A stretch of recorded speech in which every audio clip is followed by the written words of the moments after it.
Jesus, the Son of God, was born by a human mother, and this alone lays more than enough foundation of his incarnation. However, one mystery still amazes everyone, including you and I, about his marital status and the women in his life, especially as many passages show his seeming preference for Mary Magdalene during his earthly ministry.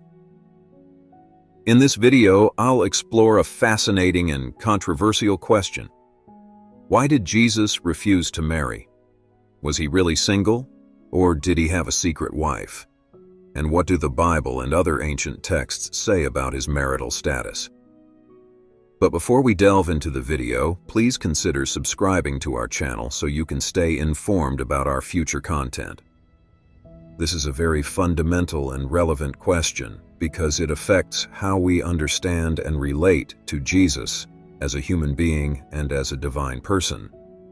It also affects how we view and value marriage, family, and sexuality as aspects of our human nature and our spiritual journey.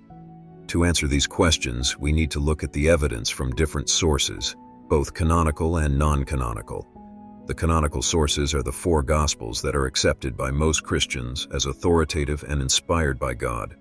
They are Matthew, Mark, Luke, and John. The non-canonical sources are other writings that claim to tell something about Jesus, but are not recognized by most Christians as part of the Bible. They include apocryphal Gospels, fragments, and quotations from lost works. Let's start with the canonical sources. What do they tell us about Jesus' marital status? Well, the short answer is, not much. None of the four Gospels explicitly say that Jesus was married or unmarried. They focus mainly on his public ministry, his teachings, his miracles, his death, and his resurrection. They do not give us much information about his personal life, his family background, or his relationships. However, there are some clues that suggest that Jesus was not married. First, in the Jewish culture of his time, marriage was considered a normal and expected part of life. Most Jewish men would marry by the age of 20, and some even earlier. It would be very unusual for a Jewish man to remain unmarried, especially a rabbi or a teacher like Jesus.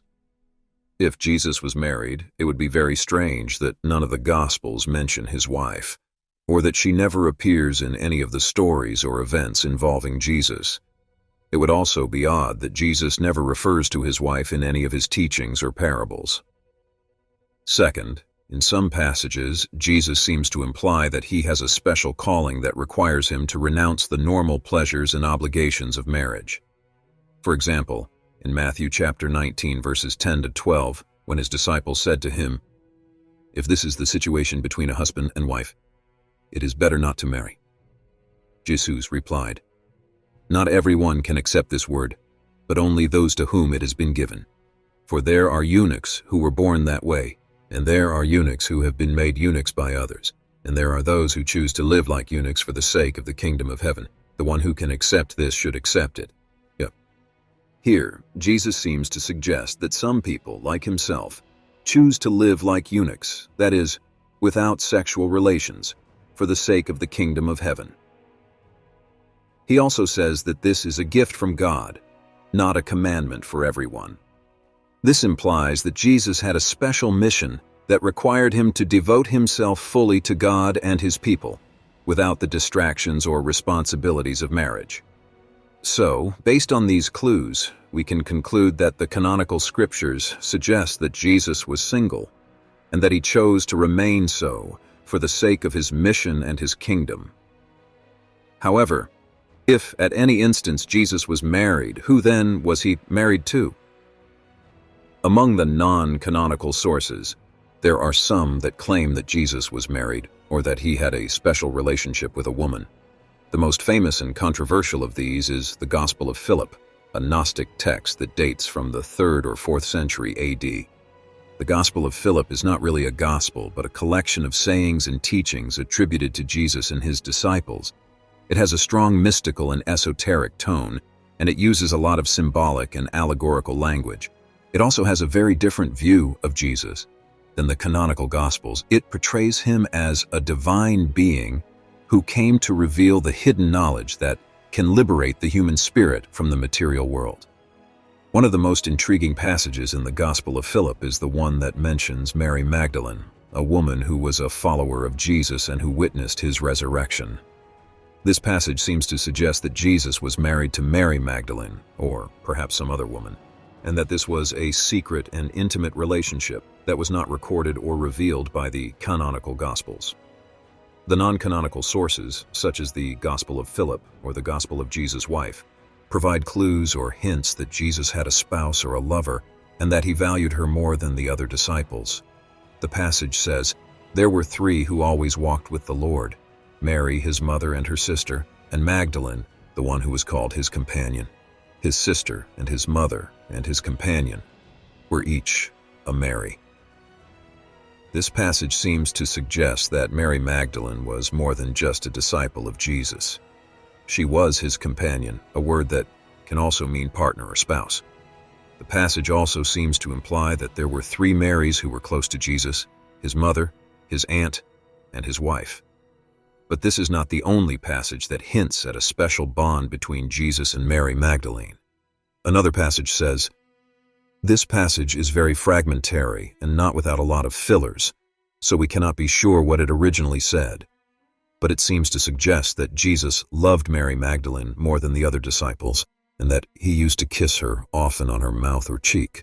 It also seems to suggest that Mary Magdalene had a special insight or vision that the other disciples lacked, and that Jesus valued her for that reason. These passages from the Gospel of Philip have been used by some people to argue that Jesus was married to Mary Magdalene, and that they had a secret and intimate relationship.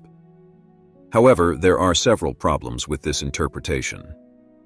First, the Gospel of Philip is not a reliable historical source. It was written centuries after the events it describes, and it reflects the views and beliefs of a particular sect that was not accepted by the mainstream church.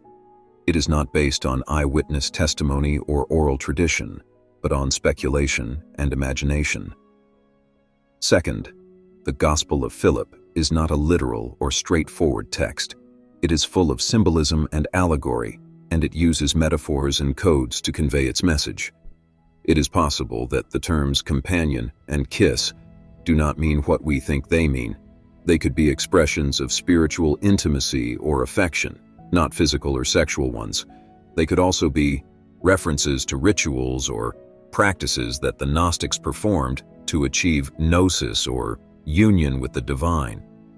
Third, the Gospel of Philip is not consistent or coherent. It contradicts itself and other sources on many points. For example, it says that Jesus had a sister, but none of the canonical Gospels mention that. It also says that Jesus was not born of a virgin, but that he was the son of Joseph and Mary, which goes against the Orthodox doctrine of the Incarnation. So, based on these conjectures, we can conclude that the Gospel of Philip does not prove that Jesus was married to Mary Magdalene, or that he had a romantic or sexual relationship with her. It is a highly speculative and symbolic text that reflects the views and beliefs of a particular group, not the historical reality. Therefore, the most reasonable and plausible answer to the question of why Jesus refused to marry is that he was not married, and that he chose to remain so for the sake of his mission and his kingdom. He had a different kind of family, a different kind of love, and a different kind of calling than the conventional ones. He was not bound by the norms and expectations of his society, but by the will and purpose of his Father. Now, let's look at other reasons why Jesus did not marry apart from the obvious. First, as said severally, Jesus was not married because he had a special mission and calling that required him to renounce the normal pleasures and obligations of marriage. He devoted himself fully to God and his kingdom, and he had a different kind of family and love than the conventional ones. Second, Jesus was not married because there is no evidence or mention of his wife in the canonical Gospels, which are the most reliable and authoritative sources for his life and teachings. It would be very unusual and strange for a Jewish man of his time and status to be unmarried, and for his wife to be ignored or hidden by the Gospel writers and the early church. Third, Jesus was only married to the church, his spiritual bride, and not to a human woman. He used metaphors and symbols to express his love and intimacy with his followers, and he performed activities such as the Holy Communion, the washing of feet, etc., that signified his union with the divine. The non-canonical sources, such as the Gospel of Philip, only use allegorical and mystical language to convey this message and not to imply a physical or sexual relationship. That's all for today's video. I hope you enjoyed it and learned something new. If you did, please give it a thumbs up and subscribe to my channel for more videos like this.